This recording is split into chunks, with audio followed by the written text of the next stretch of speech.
खुलुमबाय आं रिंकु मनि नार्जारी बड'लेण्ड इंखं टेलिभिजननि स्टुडिअ'निफ्राय फोसावनो सिगांदों मोनसे गोजोनथाव खौरां। बड'लेण्ड इंखं टेलिभिजनआ बानजायनो लादों अल इन्डिया लेभेलनि मोसानाय बादायलायनाय बड'लेण्ड डान्स मास्टार सिजन 1।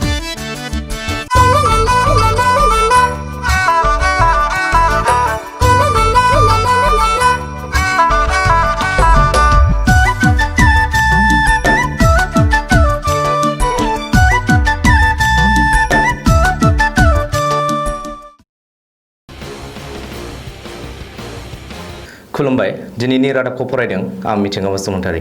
दिनैनि गाहाय रादाबफ्राव दङ। गोदान सोलोंथायारि आयेना जारिमिनारि बुंदों हिमन्त बिश्व शर्मा। बिटिसिनि बारग' शिब हाग्रामा महिलारिया क'क्राझार मस्जिदाव ईद उल जाहा फोरबोनि नामाज खालामदों। रायजो बेंगिरि गिबि मन्थ्रि आरो सावस्रि मन्थ्रिमोना गोथार ईदनि हामलायथि बावहरदों। गोथार ईदनि सानावबो एबिएमसुआ खुद्रिनायजों राजा लामायाव बिग्रायखांदों। रायजोनि गासैबो स्कुल कलेजखौ 1 सेप्तेम्बरनिफ्राय खुलिफिननो हासिगौ। पीयूष हाजरिकानि अजद कंग्रेसजों लोगोसे गोबांसायानो कर'ना बेमारिफोर थैनायखौ लुबैयो। माजबाटआव गंसे AK-56 राइफल बुरखांदों। दानिया आबुं रादाब। मिरु सोरखारा बावैसो गनायथि होनाय गोदान सोलोंथायारि आयेन एबा निउ एजुकेशन पलिसि NEP खौ आसामनि सोलोंथाइ मन्थ्रि डक्टर हिमन्त बिश्व शर्माया बरायदों। बबेखानि गोदान सोलोंथायारि आयेन एबा NEP आ मिरु सोरखारनि मोनसे जारिमिनारि बिथांखि।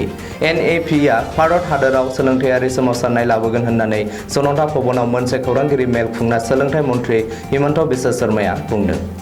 सोलोंथाइ मन्थ्रिया बुंबावदों दि गोदान सोलोंथायारि आयेननि सिङाव 12 थाखोसिम फरायनायाव सासेबो फरायसा नासयजानाय नङा। 12 थाखोसिम फरायसाफोरा गासैबो रोखोमनि खाबुखौनो मोननो हागोन। बबेखानि गोदान सोलोंथायारि आयेनखौ मावफुंनायनि सिगां माखासे नेमखान्थिफोरखौ दाफामनो गोनां दं।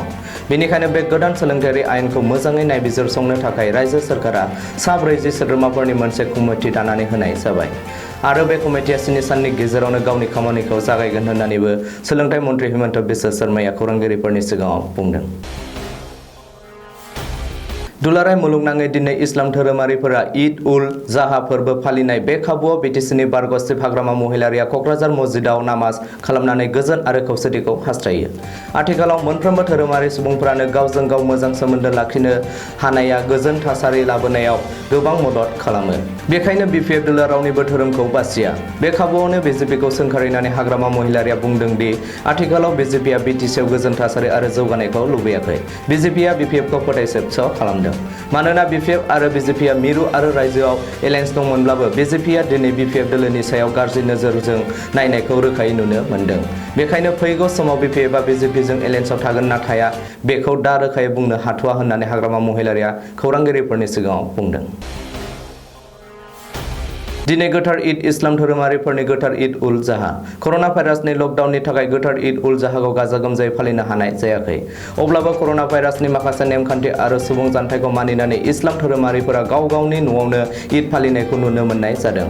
मख'नो गोनांदि गोथार ईद फोरबोखौ लोब्बा लानानै रायजो बेंगिरि प्रफेसार जगदीश मुखिया टुइटारनि गेजेरजों गोजोन हामलायथि बावहरनायजों लोगोसे ईद उल जाहा फालिनायनि गेजेरजों रायजोआव हारियारि गोरोबलायनाय आरो बिदा फंबाय सानलायनाया फैगोन होननानै मिजिंथिहरदों। ओरैहाय आसामनि गिबि मन्थ्रि सर्बानन्द सन'वाल आरो सावस्रि मन्थ्रि डक्टर हिमन्त बिश्व शर्मायाबो ईद उल जाहानि गोजोन हामलायनाय हरदों आरो बयनिबो गोजोन आरो खौसेथिखौ हास्थाय हरदों। इस्लाम धोरोमारिफोरनि गोथार ईदनि सानावबो दिनै रंजानायखौ नागारना राजा लामायाव सोमावसारदों एबिएमसुआ। एबिएमसुनि गाहाय नेहाथारि टाइसन हुसेननि दैदेननायाव दिनै ईदनि सानावबो खुद्रिसारनायजों राजा लामायाव सोमावसारनाय हाबाफारि लादों। मिथिनो मोननाय बायदिब्ला बाक्सा जिल्लानि तामुलपुर महकुमानि बेन्दोङाव थानाय दारखुसिनि रङिया भुटान राजा लामायाव एबिएमसुनि दैदेनगिरि आरो सोद्रोमाफ्रा आखायाव प्लेकार्ड लानानै आसाम सरकार मुर्दाबाद, BJP गो बेक, हाग्रामा महिलारि मुर्दाबाद, सर्बानन्द सन'वाल मुर्दाबाद, एबिएमसु जिन्दाबाद, जोंनो थार बिजिरनाय नांगौ बायदि बायदि स्ल'गान होनायजों एबिएमसुनि आगुनि आफादगिरि राफिकुल इस्लामखौ गावथारनायनि थार बिजिरनाय नागिरनानै सोमावसारदों। मख'नो गोनांदि 2017 मायथाइनि 1 आगस्ट एबा दिनैनि सानावनो एबिएमसुनि आगुनि आफादगिरि राफिकुल इस्लामखौ क'क्राझार थिनालियाव दुथांफोरा गावथारलांदोंमोन। नाथाय राफिकुल इस्लामखौ गावथारग्रा दायनिगिरिफोरखौ दासिमबो आसाम सरकार आरो बिटिसि सरकारा हमनो हायाखै। बबेखानि राफिकुल इस्लामखौ गावथारग्रा दायनिगिरिफोरखौ थाबैनो हमनानै साजा होआब्ला फैबाय थानाय समाव बेनिख्रुइ गोख्रोंसिन सोमावसारगोन होननानै खौरांगिरिफोरनि सिगाङाव बुंदों आफादनि गाहाय नेहाथारि टाइसन हुसेना। तामुलपुरनिफ्राय मैखोम बसुमतारीनि सल'। फैगौ 1 सेप्तेम्बर अक्ट'निफ्राय आसामनि गासैबो स्कुल कलेज आरो सोलोंथायारि फसंथानफोरखौ खुलिफिननो लाहार फाहार खालामदों रायजो सोरखारा। नाथाय स्कुल कलेज खुलिफिननायनि जोबथा बिथांखिखौ मिरु सोरखारासो लागोन। बे बाथ्राखौ बुंदों आसामनि सोलोंथाइ सावस्रि आरो राङारि मन्थ्रि डक्टर हिमन्त बिश्व शर्माया। बबेखानि फैगौ 23 निफ्राय 30 आगस्तनि गेजेराव रायजोनि गंफ्रोमबो सोरखारि फरायसालिनि फोरोंगिरिफ्राबो कभिड-19 टेस्ट खालामनाया गोनांथार जागोन होननानैबो सोलोंथाइ मन्थ्रिया खौरांगिरिफोरनि सिगाङाव बुंदों। ओरैहाय रायजोनि गासैबो स्कुल कलेजफोरा 1 सेप्तेम्बरनिफ्राय खुलिफिनब्लाबो जागायनायनिफ्राय 4 थाखोसिम फरायसालिफोरा बन्द थागोन होननानैबो सोलोंथाइ मन्थ्रिया बुंदों। मख'नो गोनांदि हादोरनाङै कर'ना भाइरासनि लकडाउननि थाखाय आसामनि गासैबो स्कुल कलेज आरो सोलोंथायारि फसंथानफ्राबो थांनाय मार्च दाननि 3थि सप्तानिफ्रायनो लान्थ्रि बन्द जानानै दं। आसामावबो कर'ना भाइरासनि गाग्लोबनाया दानब्रै बारलांबाय आरो कर'ना बेमारिफोरनि बिबाङा दासिमबो लान्थ्रि बांलांगासिनो दं। नाथाय बे गिख्रंथाव महामारि कर'ना भाइरासखौ लानानै राजखान्थि सोलिगासिनो दं नामा? हेंथा दोलोजों लोगोसे माखासे आफाद आरो गौथुमफोरा बे सोंथिखौ सोंदों। ओरैहाय बेफोर सोंथिनि फिननाय होनानै आसाम रायजोआरि सावस्रि मन्थ्रि पीयूष हाजरिकाया बुंदों दि WHO आरो मिरु सोरखारा साफ्रोमबो कर'ना बेरामिनि थाखाय रां हरगासिनो होननानै नंखाय फोसावगासिनो। बेजों लोगोसेनो गिबि मन्थ्रि आरो सावस्रि मन्थ्रिमोना रायजोआव कर'नानि हेंथायै जिरायनाय गैयै खामानि मावनायफोरखौ बदनाम खालामनो थाखाय गोबाङानो नाजागासिनो आरो बांसावगासिनो दं। बबेखानि कंग्रेसखौ लाफानानै गोबाङानो कर'ना बेरामिफोरा जिउ गोमानायखौ लुबैयो, जाहाथे सरासनस्रा रायजोफोरनि गेजेराव बीजेपी सोरखारखौ फेलें जाथों होननानै सावरायनो हायो। नाथाय गोथै सुबुंखौ लानानै राजखान्थि खालामनो नागिरग्राफोरखौ भगबानाबो निमाहा होआ होननानै बुंदों मन्थ्रि पीयूष हाजरिकाया। उदालगुरि जिल्लायाव आरोबाव गंसे आयेन बेरेखा हाथियारखौ बुरखांदों। सुलुंखौ लानानै उदालगुरि पुलिसआ सिग्रोमनानै बे आयेन बेरेखा हाथियारखौ हा सिंनिफ्राय बुरखांनो हादों।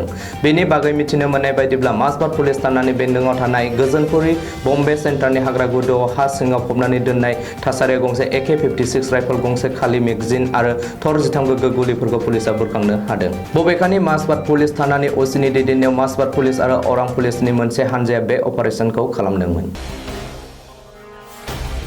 दिनैनि रादाबा एसेनोसै। गोजोन्थों।